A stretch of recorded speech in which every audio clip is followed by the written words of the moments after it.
एक रामपुर नाम का गांव था। उस गांव में विवेक नाम का एक लड़का रहता था। विवेक बहुत ही भोला भाला सा सीधा लड़का था, लेकिन उसके अंदर आलस्य बहुत था। वह कोई भी काम नहीं करना चाहता था। विवेक के परिवार में वो अकेला ही था। वह खाना खाता, इधर उधर घूमता और सोते रहता था। उसके गांव के बगल में एक आश्रम था। आश्रम का नाम सत्य साईं आश्रम था। आश्रम में 2 समय का खाना और नाश्ता मिलता था। यह बात जब विवेक को पता लगी तो वह भी आश्रम में जाकर रहने लगा।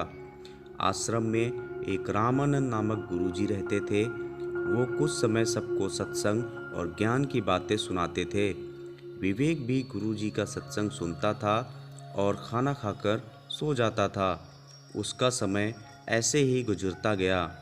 एक दिन की बात है, विवेक जब सुबह सोकर उठा तो वो नाश्ता करने गया, लेकिन उसको नाश्ता नहीं मिला। वो वापस आ गया और सोचा कि कोई बात नहीं, किसी कारणवश नाश्ता नहीं बना होगा, दोपहर का तो भोजन मिल ही जाएगा। ये सोचकर वो फिर लेट गया। दोपहर में जब वो भोजन के लिए गया, उसको तब भी भोजन नहीं मिला। उसको बहुत ज़्यादा भूख लगी हुई थी। विवेक सीधा रामानंद गुरुजी के पास गया और पूछा, गुरुजी, आज का भोजन क्यों नहीं बन रहा है? मुझे बहुत भूख लगी हुई है। तब रामानंद गुरुजी ने बताया कि आज रामनवमी है, जिसके कारण जितने भी लोग यहाँ आश्रम में हैं उनका उपवास है, जिसके कारण तुमको भी उपवास रखना पड़ेगा। विवेक तो बहुत भूखा था, उसने कभी भी उपवास नहीं किया था। इसलिए उसने गुरुजी को बोला कि गुरुजी, मैं बहुत भूखा हूँ, मैं उपवास नहीं रख पाऊँगा। ये सुनकर रामानंद गुरुजी ने विवेक को बोला कि ठीक है, तुम अन्न के भंडार में जाओ और तुमको जो भी भोजन बनाना है वह सामग्री लेकर आश्रम के बाहर एक कुटिया है, वहाँ जाकर बना लो। लेकिन भोजन बनाने के बाद और खाने से पहले भगवान को भोग चढ़ा देना, उसके बाद तुम प्रसाद ग्रहण करना। विवेक ने वैसा ही किया। भोजन बनाया। भोजन बनाने के बाद भगवान को भोग लगाया।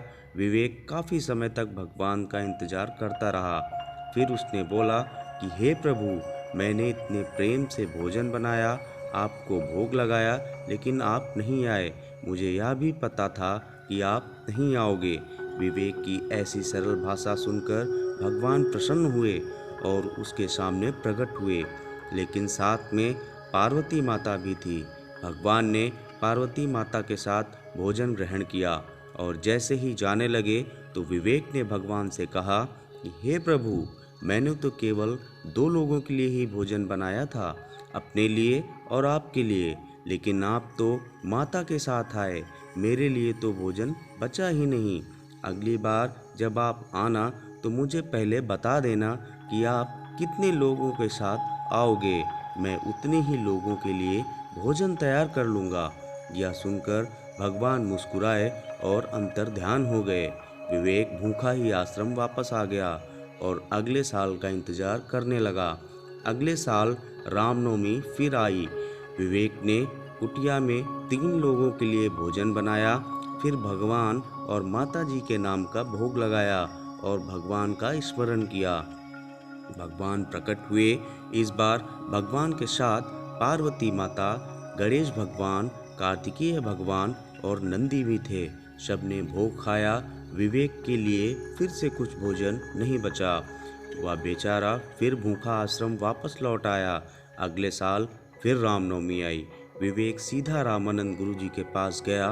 उसने बोला कि गुरुजी, मुझे इस बार ज़्यादा भोजन बनाने के लिए सामग्री ज़्यादा लगेगी, आप थोड़ा राशन की मात्रा बढ़ा करके दे दो, क्योंकि भगवान बिना बताए ज़्यादा लोगों के साथ आ जाते हैं, जिसके कारण मैं हर बार भूखा वापस आ जाता हूँ। गुरुजी मन में सोचा कि यह बालक मूर्ख तो नहीं हो गया है, भला भगवान इसके पास क्यों आएंगे भोजन ग्रहण करने? मुझे तो लग रहा है यह राशन कहीं बेच रहा है। मुझे छुप कर देखना पड़ेगा कि यह राशन कहाँ बेच रहा है। विवेक कुटिया में गया, लेकिन भोजन नहीं बनाया। वह बैठा रहा। भगवान फिर से प्रकट हुए, लेकिन इस बार उनके साथ पूरी प्रजा थी। यह देखकर विवेक भगवान से बोला, हे प्रभु, मैं इतने सारे लोगों के लिए भोजन नहीं बना सकता हूँ। मैं बहुत आलसी व्यक्ति हूँ। तो हे प्रभु, आपसे निवेदन है कि आप सब खुद मिलकर भोजन बनाएं। भगवान और उनके साथ आए लोगों ने भोजन बनाया। यह सब रामानंद गुरुजी छुपकर देख रहे थे।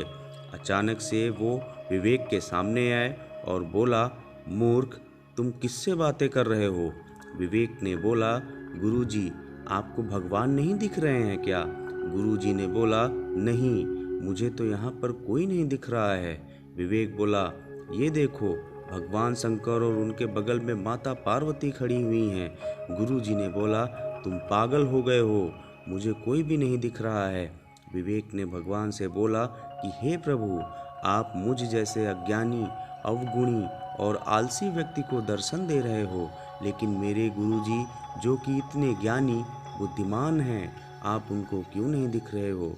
भगवान ने उत्तर दिया कि हे वत्स, तुमने मुझे किसी आध्यात्म के बल पर नहीं, बल्कि बड़ी ही सरलता और हृदय से स्मरण किया है। मैं तुम्हारे सरल स्वभाव से प्रेरित हुआ, जिसके कारण मैंने तुमको दर्शन दिए हैं। तुम्हारे गुरुजी ने मुझे अध्यात्म के बल पर पाने की कोशिश की है, और वह तुम्हारी तरह सरल स्वभाव के भी नहीं हैं। वह बहुत कठोर व्यक्ति हैं। विवेक ने भगवान से बहुत आग्रह किया।